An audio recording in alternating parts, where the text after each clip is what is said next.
Hey everyone, today we're going to be going over how to write a resume for a technical and creative position. I know a lot of people have asked me, hey, I'm going into a technical programming position, but it's in a game development studio, and I know that they have a good amount of creativity that's needed as well. How do I make a resume for that? So we're going to go over how to get a good balance of creativeness and professionalism in your resume, and how to basically use both of those aspects in your favor to show off that you can fit a wide variety of combinations of the two, just to show off to your employer that you are the right fit for this job. So we're going to be using Microsoft Word to do this. You can do it in Pages as well. I actually prefer Pages, but I know a lot of people use Word. So we're going to be using this, and we'll show you how to do it. We are going to be using a template. It's just a little bit easier. These results are achievable without the template. It's just a bit nicer to get up and running quick and right off the start like this.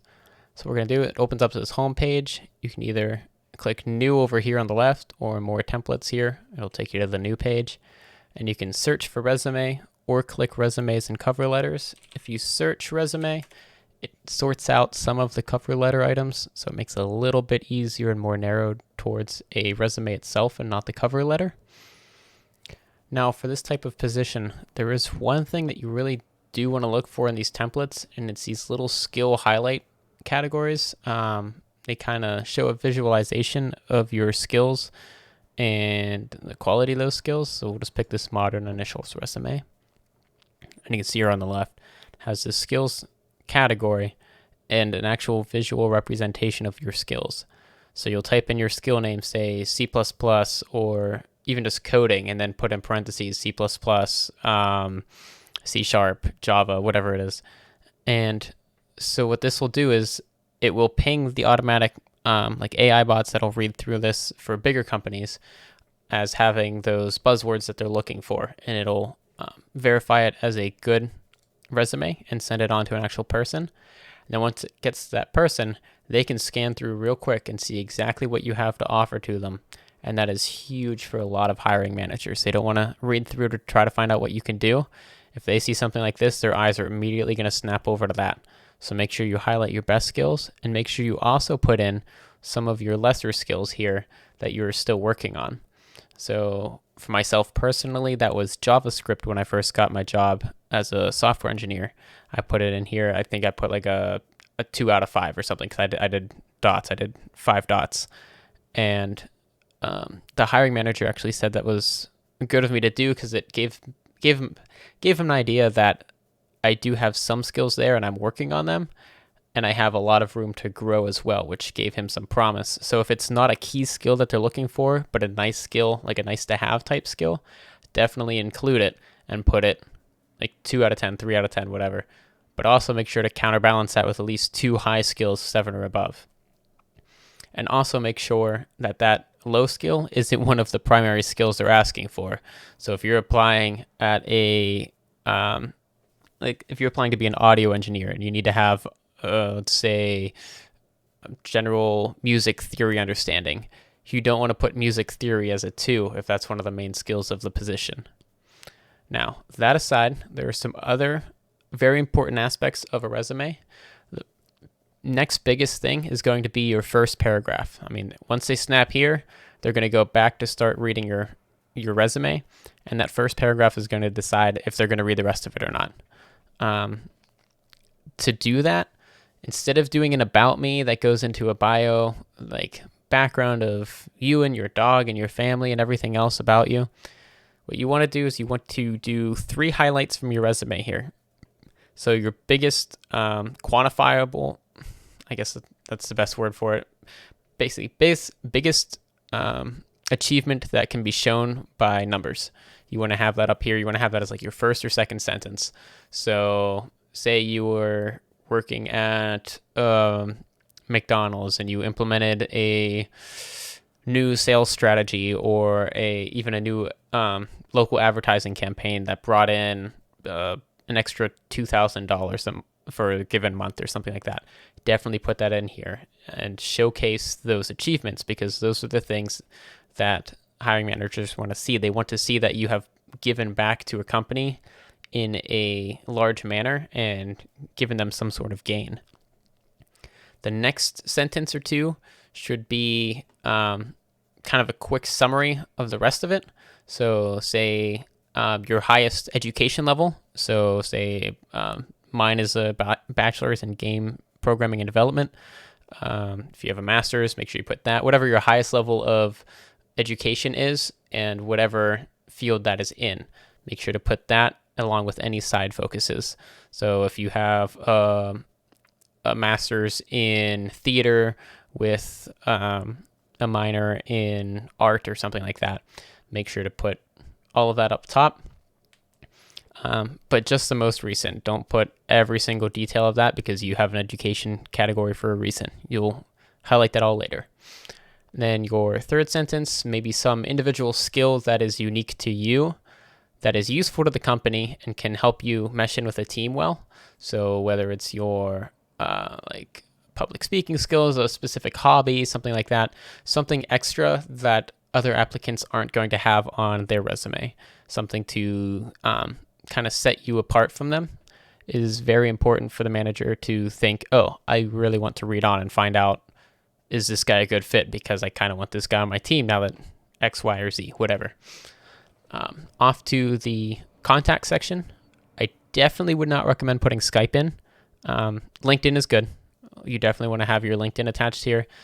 Skype, any type of IM, personal messaging type social media, you really should not include unless you know that is a big form of contact for a company. So say if you're applying at Microsoft, obviously Skype's going to be kind of big for them, either Skype or Teams, whatever. So putting that on here would be very important. For your website, if you have a website, great. If you have half a website that's kind of there, if you know you're going to have it done by the time they're looking at this, great, put it on there, finish it up. If you don't know if it's going to be done in time, don't bother including it. Just get rid of it. Don't go out and make up a crappy build your own website in 2 minutes and just kind of slap it together. If you don't have the time to put into it, don't include a website, because that, especially for a technical position, it can show another set of skills and it can help show off certain aspects about you. So only include that if you're positive that it will help you. As for your phone, email, and location, this stuff is a little funky just because it depends on if you have a title. If you have a professional title now, whether it be like software engineer, developer, whatever, put that there. If your current title is either like a restaurant busboy, or if you're a current student just graduating looking to go into the field, don't put student. Don't put like backline cook. Don't put anything like that. If you're going into the cooking industry, obviously you want to put some cooking title there. But if you're going to programming, they don't care if you were a cook. They don't care if you were a chef. They don't really care about any base level skills. Not chef, sorry. That's a little bit more than a regular cook. But I digress. You want to put your phone, email, and location up top here then, if you do not have any specific title currently. To do that, you just click under here. Say you put your phone number and put a separator of some sort in between the two, then your email, and then your address afterwards.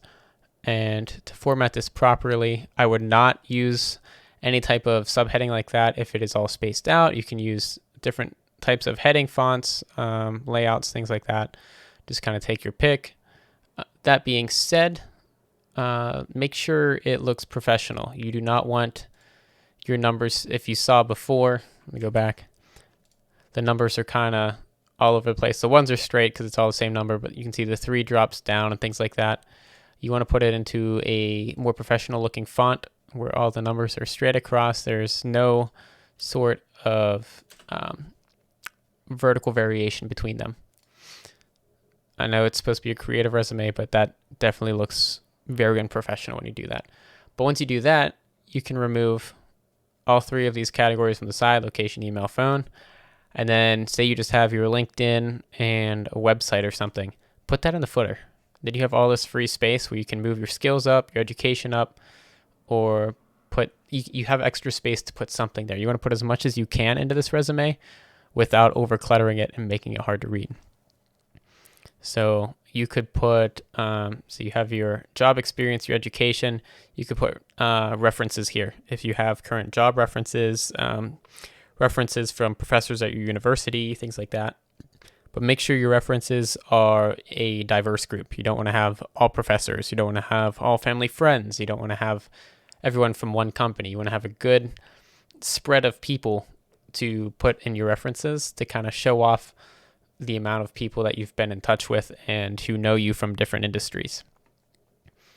For education, make sure you put your high school graduation and then your degrees or diploma for everything after that. Don't put anything before high school. And for high school itself, don't put any type of extracurricular or anything like that, especially if you have 1 degree or more.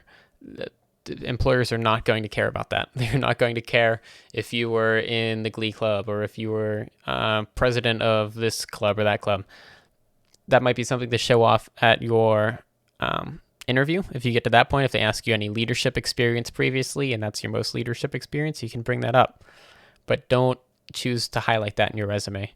As for your degrees, make sure to put down whatever your degree is, any minors that came along with it, any type of honors, so like the president's list, dean's list, things like that. And that should be about it, unless you're in any clubs or anything that also went along with your degree or can directly apply to this position. Don't include them. You don't want to show off, hey, I was in the sock puppet club when you're applying for a programming position. It's not relevant and shouldn't be on your resume. As for your experience, you go through your jobs and you definitely don't want to have gaps in your job experience. If you have a gap here, you want to explain it either in education or through volunteer work or something like that. You really want to avoid having any sort of time gap in your resume. But as for these jobs, even if you were working at McDonald's or Burger King or any type of low-level, like entry-level position, you can use that to showcase some different skills. You don't want to put learn to clean floors, use the cash register and helped guests, things like that. You want to pick out skills that you utilized in that position that can directly benefit the company that you're applying for. So say if you're applying for an HR position, you can say that you handled specific guest interactions to assist your coworkers or something like that.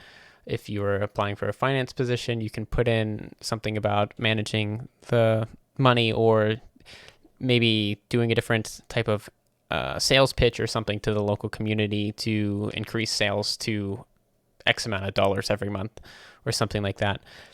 And if it's programming, throw in problem-solving skills, different situations where you solved like a problem that was really bringing down your company, or day-to-day, how you improved, say, even a cleaning technique that took cleaning time from an hour down to 30 minutes. And highlight that how you did that. Try to put a number on it. So like I said, hour to 30 minutes. Try to put like saved half an hour of cleaning time each night in labor by implementing new cleaning procedures or by just kind of dispersing cleaning tasks effectively to the group, things like that. So you definitely want to show off skills that you learned that are actually going to benefit this company, opposed to just basic skills you're going to see on every resume.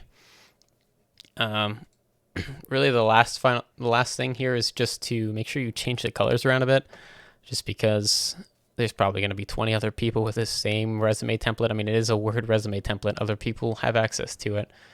I believe it's in design here. Yeah, and then just under colors. And you can go through, pick a color scheme, or you can hit custom colors, whatever. Change it up a bit, make sure it's readable, high contrast between your text and the background. So if the background's going to be a light color, make sure your text is a dark black or something like that. I mean, it's kind of a common sense thing. Just make sure it's readable and make sure it stands out, but not in a bad way. You don't want to use a whole bunch of neon colors just to try to bring attention to your resume, but you also don't want to make it so hard to read or so dull that people just kind of skim past it. So find a good balance there.